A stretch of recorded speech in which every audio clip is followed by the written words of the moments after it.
Let's get ready to rumble!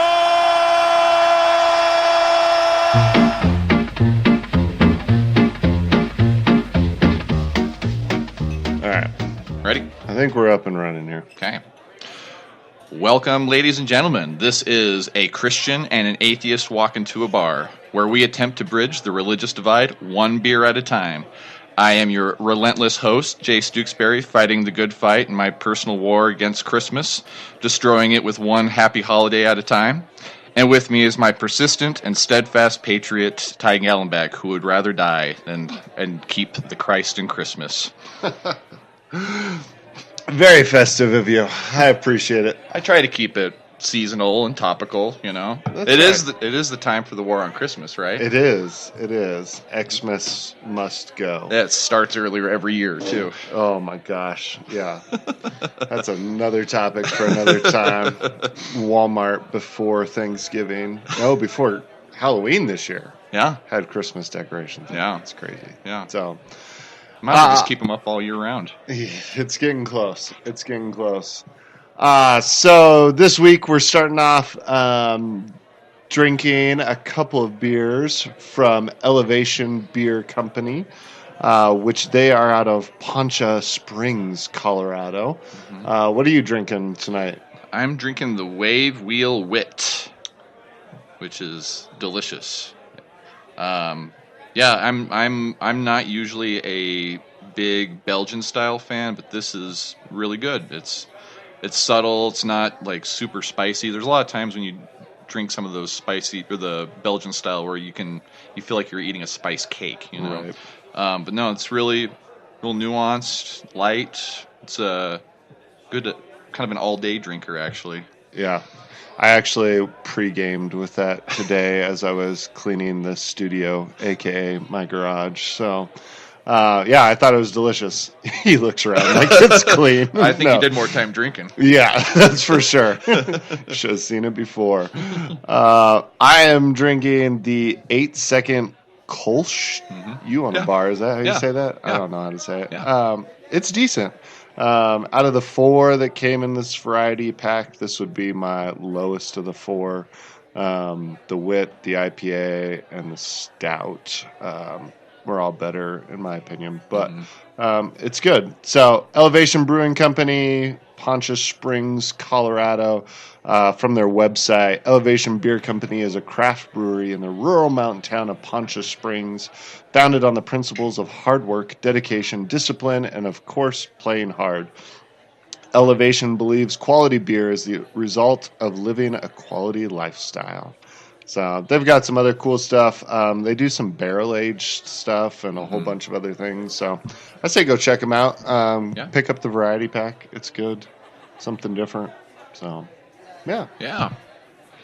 So last week, or last episode, which was really like 3 weeks ago. Yeah, by the time this one comes out, we discussed poop stories, and now we're doing something marginally dirtier than that by discussing politics. That's right. I feel like this episode should really just start with, "Are you ready to rumble?" But I'm not sure we have the rights for that. Yeah. So. Yeah. I mean, it's funny because we originally alluded to this in one of our first episodes, that when it comes to political affiliation and religious identity, we kind of buck those patterns, right? The traditional norm is that if you're a Christian, you're a Republican, and if you're an atheist, you're a Democrat. And that's both wrong in both of our cases. So I thought we'd kind of lead off with that as our first topic. Yeah. From my side of the story, Christians very traditionally rally around the Republican Party. Right. And not growing up in the church, I've never really understood this necessarily. And obviously we also talked about the fact that I don't actually vote. So my political poll is a little different than I think most people. But just from an outside perspective, watching this take place, it's always been an interesting phenomenon to me. As you see different candidates come up, it seems like far beyond whatever it is they're promising or they're bringing to the table, it comes down to just the party they're affiliated with. Mm-hmm. And Yeah. I've never understood that from a voting perspective. Yeah, and it's crazy too, because it for those types of voters that it makes a big difference, what the religious denomination is of the person that they're voting for, that makes them it kind of forces them to make some weird choices. The best case right now is what's going on in the Alabama special election with, if you're familiar with it at all, Roy Moore is a candidate who's most likely going to win the Republican race there, or the race in general. But he's also been facing a lot of allegations about dating younger women, and we're talking teenagers, very younger. I have heard this. Yeah, and the charges of pedophilia are pretty big, and you can get these pull quotes that they're getting from Alabama newspapers that folks are saying, "I don't know what to do. My choices are between a pedophile and a man who's pro-choice," and those kind of equivocations make it really weird that people boil it down to that kind of dichotomy, Right. I mean, what your beliefs are and on issues like abortion or whatnot, you'd think that some element of the, a person's moralities and the behavior that they exude would kind of trump all that. No pun intended, actually. Right. Yeah. No, I think. What do I think? I don't know what I think. I think that, again, this is all from like a standing on the outside perspective for the most part. Because I can't say I've put pen to paper.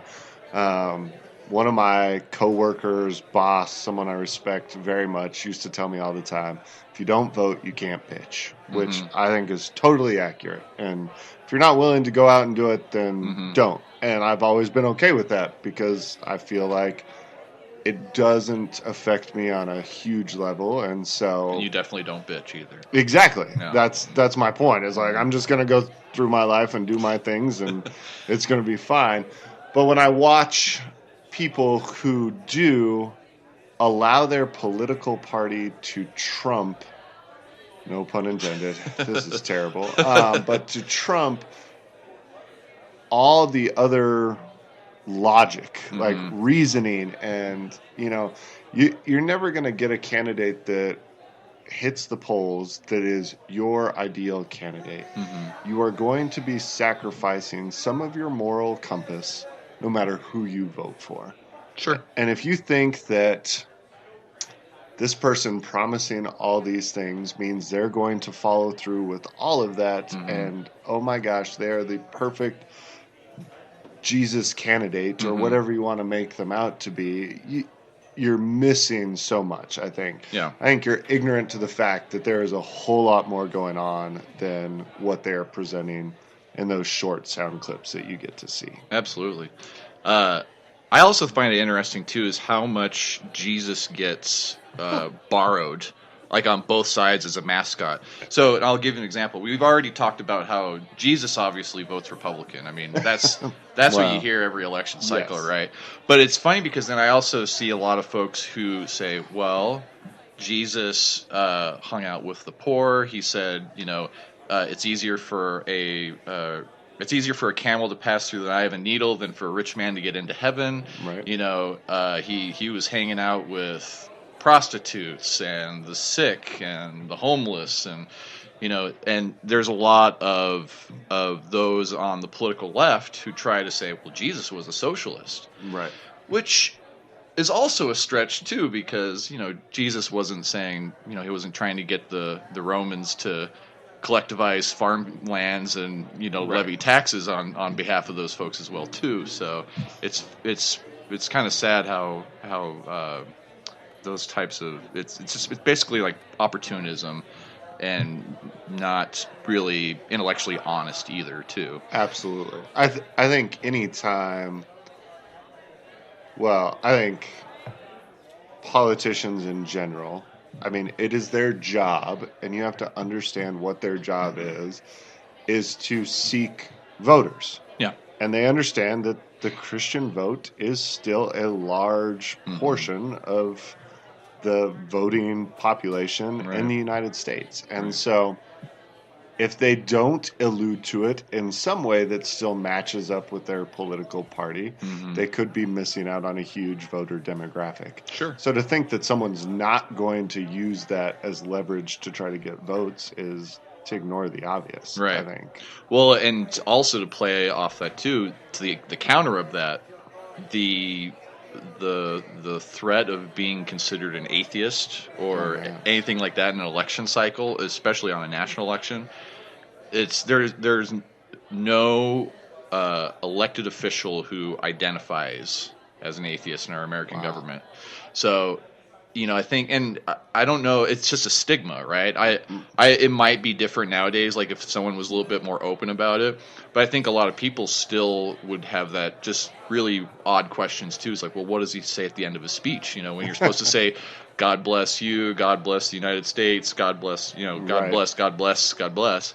And well, what does he say? What is the atheist going to say? And I think people still get kind of hung up on that too, unfortunately. Yeah, I mean, it's definitely, ingrained into that culture. Pledge of Allegiance, all of that stuff. Yeah. And so I can see it from your side how that would create interesting moments. And I mean, you're running for city council in a little town, and I'm sure, and you're not subtle about this stance or anything like that. No. But I'm also,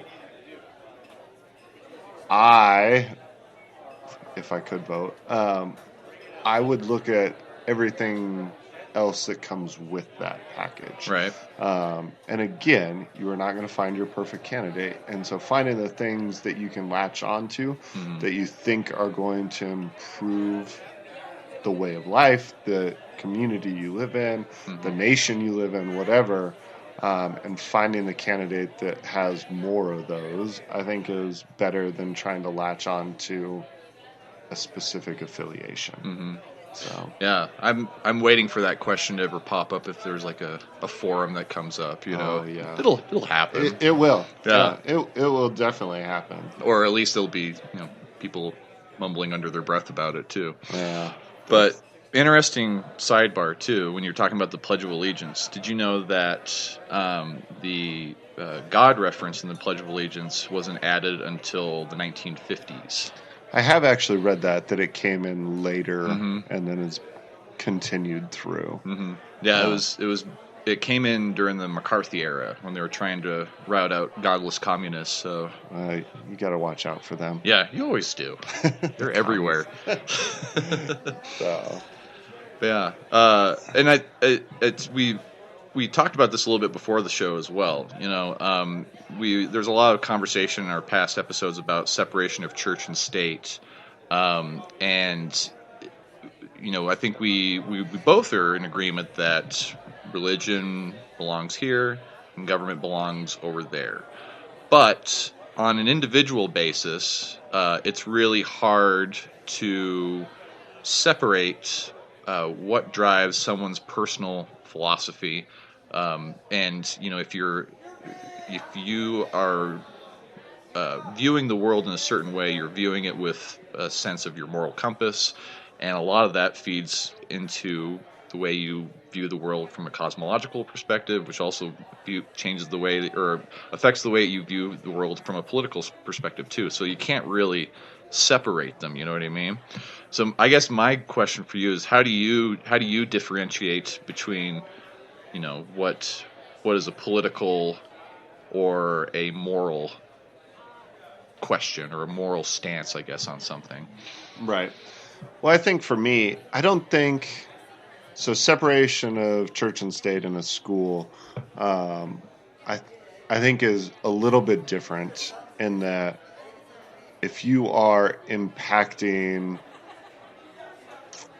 the way church could impact the state in a school is a much more influential role, in that I could come in and influence different people. I'm forcing those kind of things. In a political sense, to have your personal beliefs influence how you're going to vote is true across the board, regardless of religious affiliation. And I think as a Christian, you have to let those views and those things that you hold dear influence the way you vote. The problem that I see is that people aren't looking at that objectively. They take the initial, Republican is Christian, and latch on to that without looking at the candidates as an individual or their stances, or the fact that both candidates may display things that reflect your worldview, and you have to decide the best one. Like you're not going to get the perfect candidate. So to be able to look at those and go, okay, in this case, the Democrat actually reflects more of my worldview than the Republican candidate.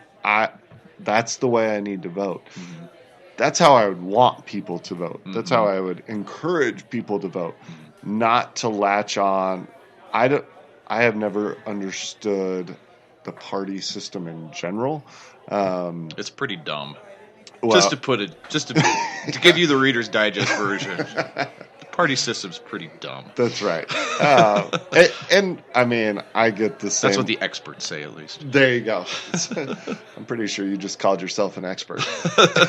Which, in this room, that is true. I don't know about that. So I think, for Christians to vote, yes, there's no way you can separate your belief system from how you're going to vote and how that's going to influence you. And it shouldn't. If you've decided to base your life on this belief system, then everything that comes out of that should reflect that belief system. Sure. But it has to reflect that belief system, and sometimes the candidate that supposedly reflects your belief system is not doing that at all. Sure. And it doesn't take a lot of digging to figure that out. Yeah. Yeah, and to kind of go back to the other side too, there's also a knee-jerk reaction on the atheist side that anything that's Christian or anything that's Republican is also equally bad too. Right. And a great example of something that's a Supreme Court case that's being heard right now is the case of the Masterpiece Bakery. I don't know if you were familiar with that story. The short version of it is that there is a baker who denied making a wedding cake for a same-sex couple that came in. They wanted to have a wedding cake for their wedding, obviously. And there are a lot within my atheist tribe, if you want to call it that are instantly against this baker. They're instantly against this person who's discriminating against gay people and things of that nature.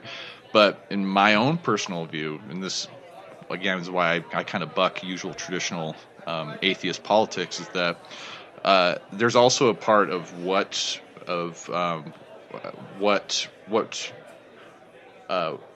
how much rights do we have in terms of self-ownership and property rights as well too, to deny service to things that don't fit in with our own personal views too. Right. So just to kind of back it up a little bit, what if I approached a Muslim baker and asked him to make a cake for me that depicted the image of Muhammad? Right.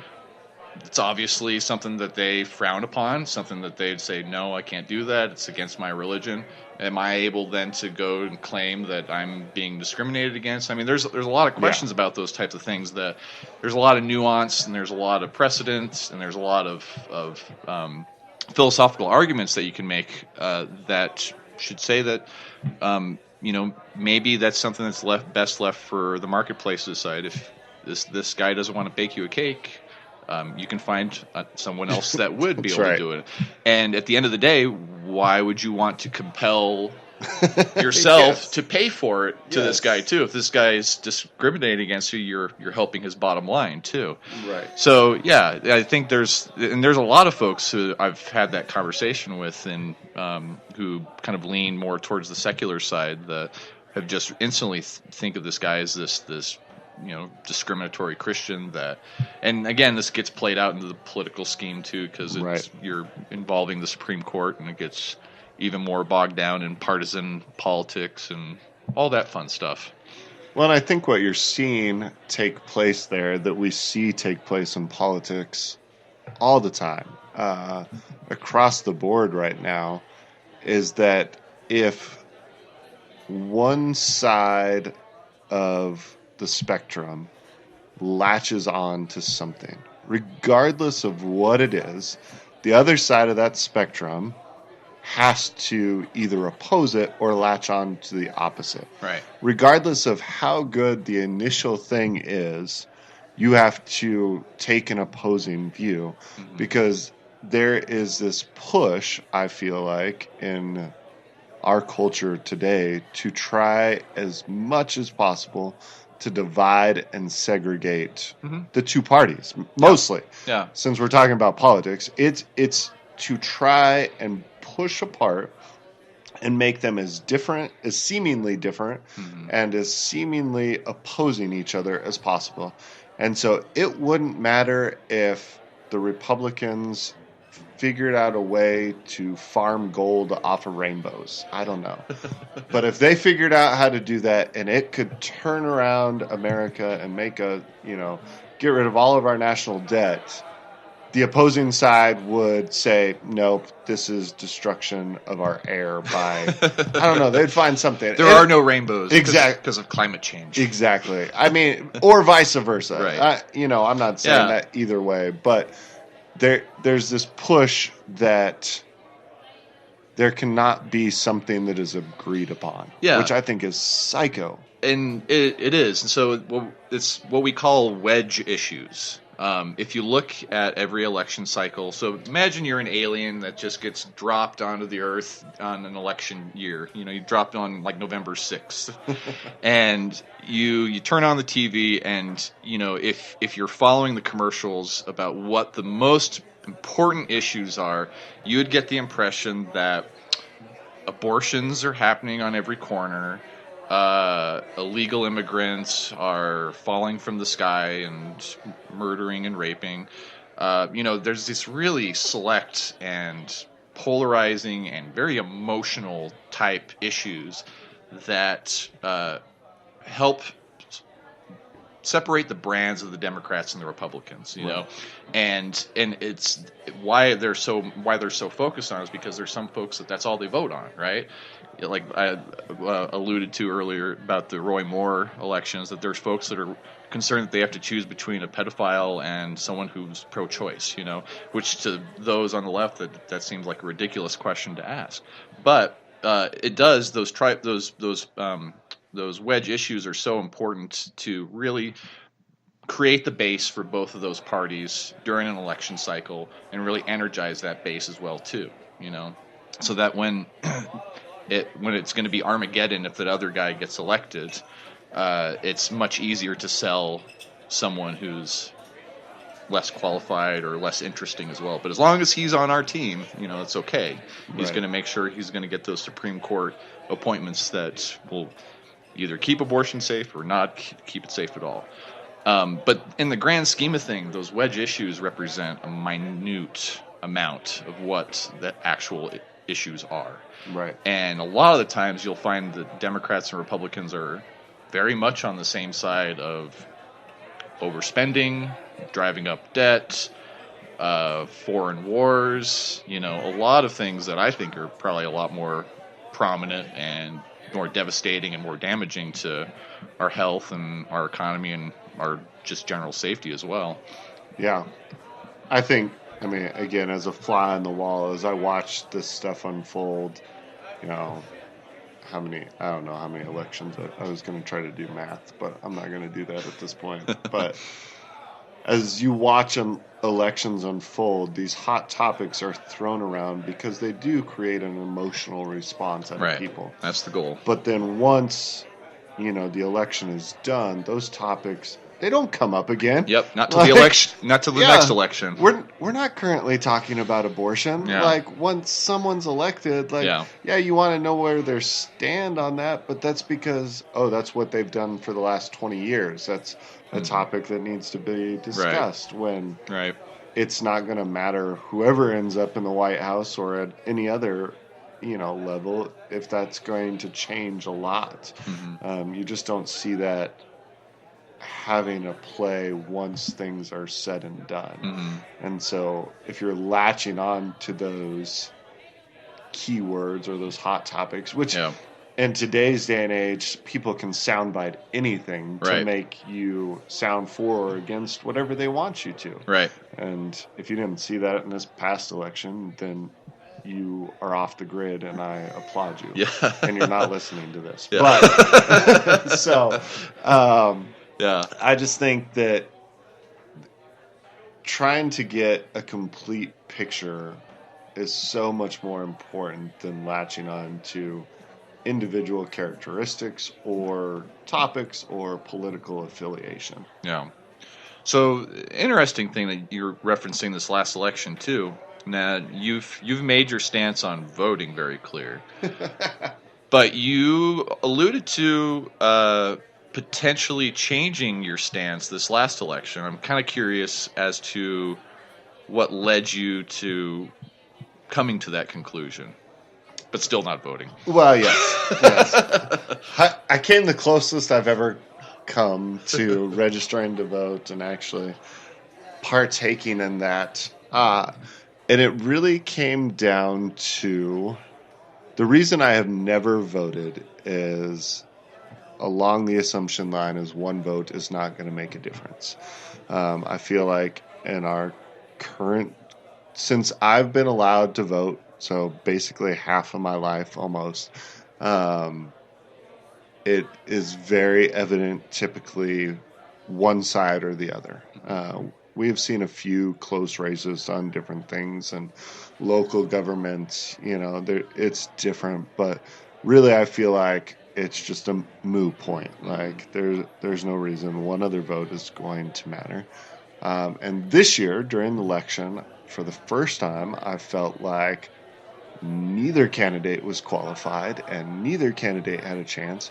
And I could actually see momentum where people were trying to think for themselves. I think for the first time that I've seen that in a long time. And I felt like there was potential that one vote could make a difference. That you're getting to that point where people are starting to look for alternatives and starting to think differently, and you're going to see it come down to a much smaller margin, where if people sit on the sideline and you don't vote and you don't bitch, really you're going to be negatively affecting yourself.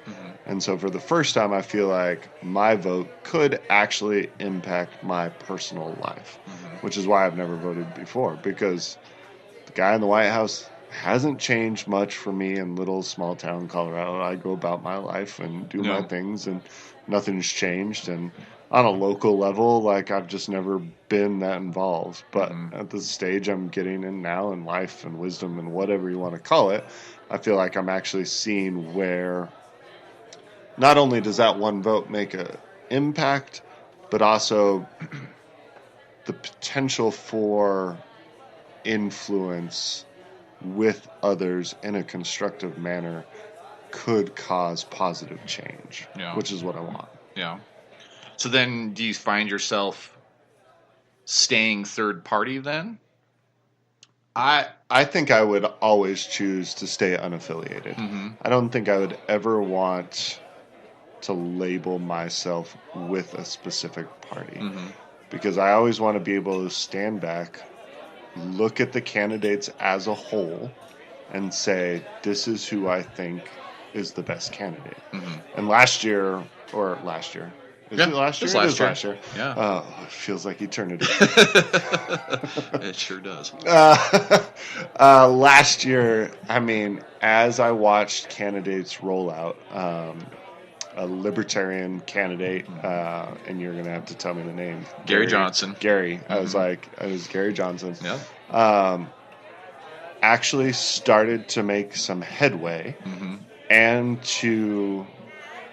as looking at the candidates and listening to them, looking at past accomplishments, looking at the way they spoke, presented themselves, all of those things lined up the most with my belief system, with the way I want to see the world impacted, with a person that I actually wanted to affiliate myself with. And so because of that was the first time I ever went, with the State of the Union and the way things are, one vote may actually make a difference in this case. It may be heard. Yeah. And in a third-party sense, it does. So that's just to be, when we talk about, when we're specifically talking about national elections, which is a lot of our conversations usually gear around, the notion of one vote not making a difference, it depends on where you are, right? If you're in Texas and you're a Democrat, or if you're any partisan side, those states that are dyed red or dyed blue one way or the other, your vote probably doesn't matter because your state is going one way or the other. Right. We live in what's considered a swing state, though it's definitely becoming more and more blue by the day, but we get a lot of attraction from national candidates too. So we have a little bit more of an impact just because of where we live, Right. Which is kind of a nice thing. It's also a really annoying thing when it comes to commercials too. But also from a third party perspective, third party votes make a huge amount of difference because one of the most important things is ballot access, which I think a lot of folks don't understand how hard it is to be a third party in the United States. We're all kind of familiar with the debate problem, right? Right. You have to poll 15% to actually be on the debate stage with the other presidential candidates, which is a ridiculous number to try and qualify for. If you can't get attention, you can't get the poll numbers. So if you can't get on TV, you don't get the polling numbers, and it's a vicious cycle. But ballot access is a really big thing too. That voting does help those parties maintain ballot access. So a lot of folks will always lash out and say, well, what we need is a new party. And I'd really encourage people to go try and start their own party right now. Like just tomorrow, try and start it and see where you get and see how long it takes. And it's an incredible process. The Democrats and Republicans have done a really good job about making it damn near impossible for third parties to actually have their name show up on a ballot for people to choose. A lot of the time, third party candidates have to just be a write-in candidate. And that's if that's the case, you're DOA. Yeah. But voting specifically for third parties helps maintain that if they can achieve different thresholds in different states. Fortunately, again, Colorado's actually a really good state to be a third party in. The requirements for ballot access are pretty minimal. And to kind of play off of what you were saying too about, I've originally always been unaffiliated. Right. And if you're trying to count the number of elections you didn't participate in. Right. I've participated in every single election I've ever had the opportunity to. And I've done that for the first 10, 15 years as unaffiliated. And then I reached a point where I wanted to be able to express why the two parties didn't have my vote. Okay. I've been a third party voter for a really long time, but then I wanted it to be a little bit more of a stronger message about what my core values are. What the most important issues are to me.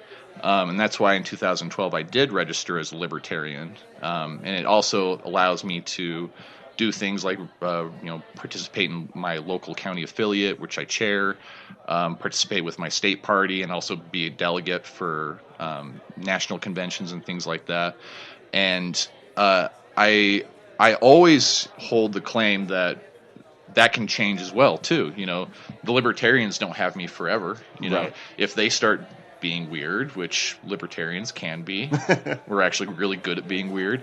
But getting worse, I guess is the best way to put it, is that I can disassociate and go back to unaffiliated like that, Right. And that's a statement about the direction they're going as well. Right. So I think it's always important that people show that there's a lot of different ways that you can vote, and there's a lot of ways that you can express what's right or wrong, whether that's voting with your party registration, that's voting with your dollars, whatever the case may be.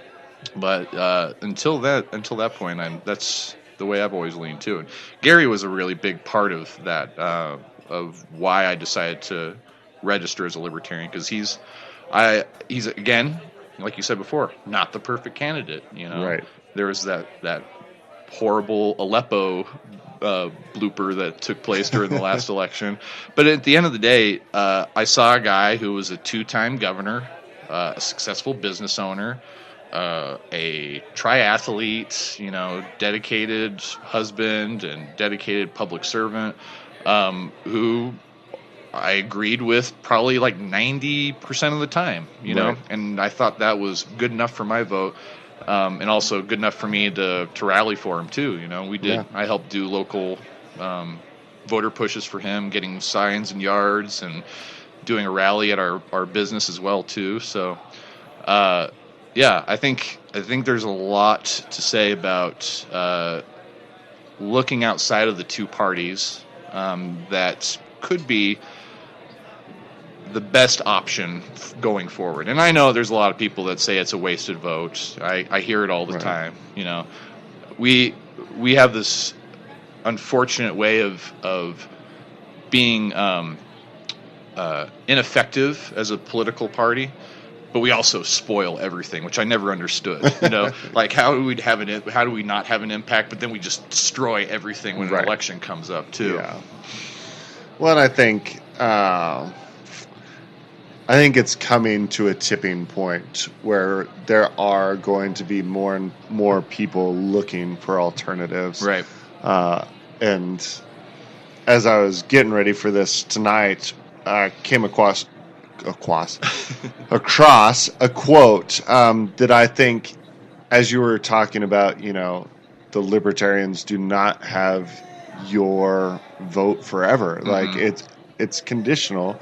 And it's based on knowledge and Mm-hmm. opinions and all of those things. And the quote that I came across was, "When did it become unacceptable to think for yourself and form your own opinions instead of just towing the line for a certain political party?" Yeah. And I think that's the key. Like, Yeah, you absolutely. have to think for yourself. You have to try to take the most unbiased look at all of the candidates, Mm-hmm. and then vote in an educated manner. Mm-hmm. And I'll freely admit too that even after registering libertarian, I have not voted party line ever.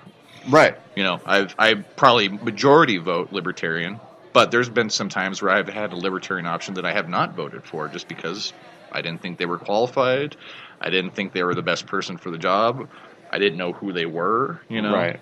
So, And I think that's all we can ask anyone Mm-hmm. in a political stance, is just to, and part of this is probably another piece of why I have never voted, is because to be educated on it. Mm-hmm. And that takes work and that takes does. effort. It's the no-brainer to say I've been a Democrat for the last 20 years. I'm going to vote all Democrat. right. That's the easy way to do that. And to not be educated, you are slandering the system, I feel like. And so Yeah. for me, I've never taken the effort to be educated on any of these points. Mm-hmm. And maybe that's why I'm getting where I want to actually register to vote, is because I am becoming educated and I do see differences. But don't just take the easy way out on this, I think. Yeah. I think that's a fair point. So then, as you're on that cusp then of registering to vote and changing the world with your one vote, what do you think? What would be that tipping point for you? What would be the thing that you can see yourself inserting yourself into the system that you felt like you could? This is what's going to fix American politics. What would be that one thing that really shoves you off the edge? Oh, I don't know when you put you on the spot. I was going to say, had you said anything but fix American politics? Or just, even it doesn't have to be fixing American politics. What's the one thing that would push you off that crevice? I think what it's going to take for me to register to vote is to genuinely feel like I am going to make an impact. Okay. And I think in my position, in my location, and all those things, it honestly is probably going to start more at a local level, and feel that I can use my position as someone of influence and someone who wants to see the best for a community, to educate myself and try to share that education with others. And so as I've seen different topics come up in our community and votes come up, and as I have actually educated myself on those, to be able to speak intelligently about those things and talk to other people in a normal manner to try to influence them without ever posting politics on Facebook. I have seen stirs or glimmers of hope that you can start to change things. And I think that's the glimmer that I see going, okay. Yeah. Like you said, by actually registering as a libertarian, it solidifies some things that weren't there before. Sure.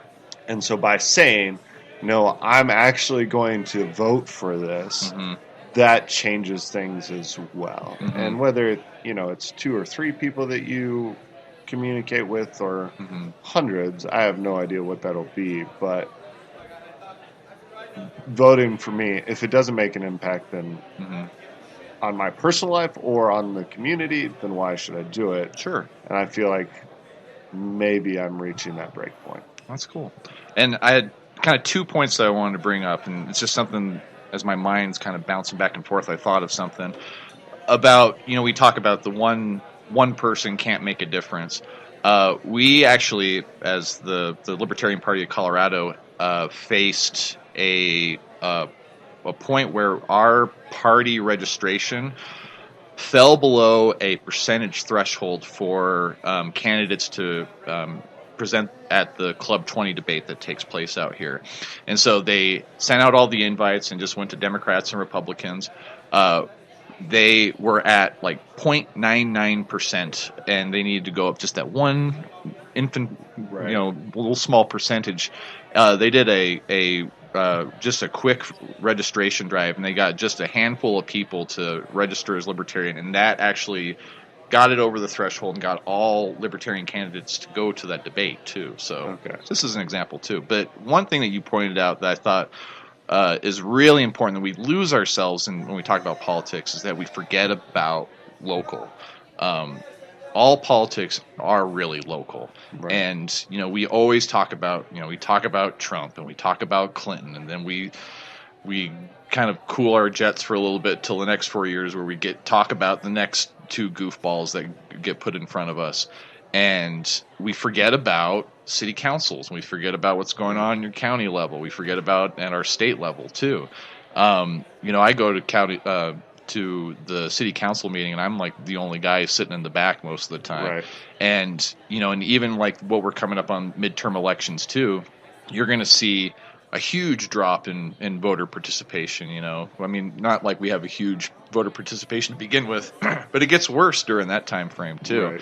And I think a lot of folks, if when they turn on the TV and they see the talking heads, I can understand why people feel like they can't make a difference, Right.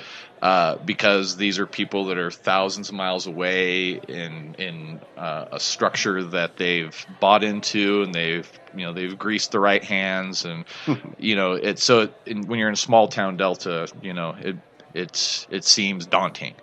But if you start at the local level, you'll find yourself just kind of picking up steam along the way too. And I think it's more important that folks focus on that, because that's really what impacts our lives. Right. 80% of your life are the roads that you drive on out there, and the people that you're interacting with, and it's crime at the local level, and it's sales tax and all those little things that happen at the local level that people just forget about, because it's so easy to turn on Facebook or turn on their TV and see what everyone's arguing about, what's the issue of the day to get really angry about, Yes. and then just blast off their post, and then they're done, and that's it for their political participation for the day. They've made their impact, Yeah. and they can call it good. Yeah, exactly. No. Hashtag done. Right. World changer. Yeah. Yeah, and I mean, I went to my first local meeting about different things for something that was actually going on, that we were a part of, and we brought a group of people that were supporting us in this pursuit and showed up. And it was funny because there was like 8 or 10 of us that showed up to this meeting, and everybody's like, why are there so many people here? Like, what's going on? This is a hot topic. Right. And then you go through it, and it's like, it's cut and dry. But it did make an impact being involved in that. And it's something, that we actually collaborate on to put on now at this event, that I do feel like is a positive impact on the community. And so when you start to see how getting involved and doing those things can make an impact, it does make you want to be more involved, I think is what I'm trying to say. Sure. And so I see your level of impact, your level of investment, and the way you're trying to make things change. And mostly what I see is you trying to better the community. And whether we're going to agree on all those points, highly unlikely. Sure. But again, if I was to look at the best candidate and see the person who is trying to positively affect the community that I live in, and that lines up most with my worldview, I may end up voting for an atheist. Hey, look at that. Psycho. Whoa. I mean, can I put that endorsement on my website? You can. I'm okay with it. I might register to vote for an atheist. Yes. But I think that all comes down to taking the step back and going, okay, what is the most... My religious views cannot influence... Like, they're going to influence, but they cannot... What am I trying to say here? Because they can oversee as well, but it's... You can't be blinded to certain things. Sure. Yeah. I think we talked a little bit before the show too about tribalism. You don't just because I'm not necessarily in your quote unquote tribe, that doesn't necessarily mean that I can't be an ally or something of that nature. And I think most people are, what I'd hope for is that people would recognize the merits of arguments being made and policies that's being proposed versus what church I do or don't go to. Exactly. And also to really examine the character of a person too. I think is more telling of what religious affiliation I have. Absolutely. Yeah. Well, I mean, I feel like there's a lot of people out there that are listening to us just waiting for the knockdown brawl that may or may not ever come. War on Christmas, go! Yeah, that's right. Maybe that's next week. Yeah. But I hope people are seeing that we are really trying to take a viewpoint and a stance of how to have these conversations. Yeah. If nothing else, agree, disagree, but sit down and talk. Don't stand at opposite sides and shout at each other. And tweet at each other. That's right. Enjoy an adult beverage and change the world. So, I think that's going to do it for us this week. So thank you so much for listening again. Close us out.